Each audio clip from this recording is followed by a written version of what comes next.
ఒక విషయం జెప్తా సిస్టర్. లాస్ట్ టైము ఒక మేడము వన్ డే మొత్తము సతాయిచ్చింది. ఎట్లంటే, ఆ కలరుందా? ఈ కలరుందా? ఒక కలర్ కోసమే మళ్ళీ. 25 నంబర్ చూపిచ్చాను జూడండి. ఇదిగోండి సిస్టర్. ఈ 25 నంబర్ జూపిచ్చా గదా! ఈ కలర్ కోసము వన్ డే విసిగిచ్చిందండి ఒక పర్సన్ నన్ను. కొత్త కస్టమరే. ఒక్క వన్ డే కంప్లీట్‌గా. వన్ డే మళ్ళీ ఆ నెక్స్ట్ డే కూడా. ఈ కలరు షార్ట్స్‌లో జూసింది.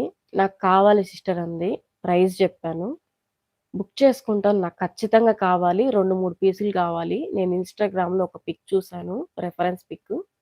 దానికి పర్ఫెక్ట్‌గా ఇది మ్యాచ్ అవుతదా? అని నన్ను క్వెషన్ చేసిందండి. నేను ఒకటే చెప్పాను ఆ మేడమ్‌కి. మేడమ్ మీరు ఎక్కడెక్కడో రిఫరెన్స్‌లు పిక్కులు తీసుకొచ్చి దీనికి కరెక్ట్‌గా మ్యాచ్ అవుతదా ఈ కలర్ అంటే, మీరు దగ్గరకొచ్చి చూసుకోండి కావాలంటే. విజయవాడ వచ్చి చూసుకొని తీసుకెళ్ళండి.